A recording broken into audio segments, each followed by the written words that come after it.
Hanta virus হলো এক ধরনের ভাইরাস যা সাধারণত ইঁদুর জাতীয় প্রাণী থেকে মানুষের শরীরে ছড়ায়। এটি মানুষের মধ্যে খুব বিরল, কিন্তু সংক্রমণ হলে গুরুতর অসুখ হতে পারে। মূলত দু ধরনের হয়: ফুসফুসে গুরুতর সংক্রমণ, কিডনি ও রক্তনালীর সমস্যা। কিভাবে ছড়ায়? ইঁদুরের মল, প্রস্রাব বা লালা শুকনো কণা বাতাসে মিশে গেলে শ্বাসের মাধ্যমে ছড়ায়। দূষিত খাবার বা জিনিস ছুঁলে, খুব কম ক্ষেত্রে কামড়ের মাধ্যমে ছড়ায়। লক্ষণ কি?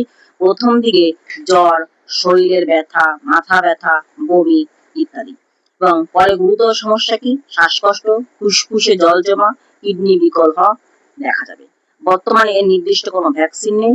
অ্যান্টি ভাইরাল চিকিৎসা সাধারণভাবে নেই। দ্রুত হাসপাতালে চিকিৎসা অত্যন্ত গুরুত্বপূর্ণ। কিভাবে সতর্ক থাকবেন? বাড়িতে ইঁদুরের উপদ্রব কমান, ইঁদুরের মল, প্রস্রাব পরিষ্কার করার সময় মাস্ক ও গ্লাস ব্যবহার করুন। শুকনো ঝাঁটা দিয়ে নয়, জীবাণুনাশক স্প্রে দিয়ে পরিষ্কার করুন। খাবার ঢেকে রাখুন। স্বাস্থ্য সংক্রান্ত উপসর্গ থাকলে দ্রুত ডাক্তারের পরামর্শ নেওয়া উচিত।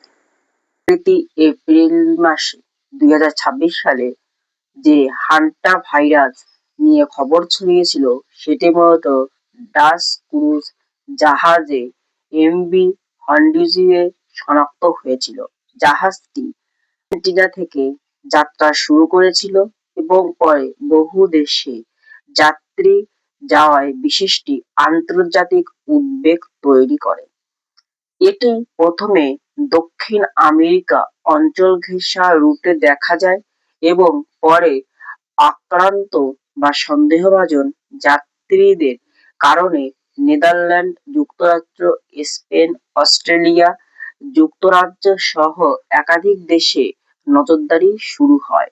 বিশ্ব স্বাস্থ্য সংস্থা হু জানিয়েছে, এই সংক্রমণ জাহাজভিত্তিক ক্লাস্টার আকারে ছড়িয়েছিল এবং ভাইরাসের ধরন মানুষ থেকে মানুষে সীমিতভাবে ছড়াতে পারে। বর্তমানে ভারতে ভাইরাসের বড় কোনো প্রাদুর্ভাব বা মারণঘাতী খবর নেই। এই হান্টা ভাইরাসের ভারতে এটি খুব বিরল রোগ হিসেবে ধরা হয়। হান্টা ভাইরাস নিয়ে সোশ্যাল মিডিয়ায় কিছু আতঙ্ক বা গুজব দেখা গেলেও পশ্চিমবঙ্গ বা ভারতে বর্তমানে উল্লেখযোগ্য হান্টা ভাইরাসের কোনো সরকারি প্রমাণ নেই। তাই সবাই সতর্ক থাকবেন, গুজবে কান দেবেন না।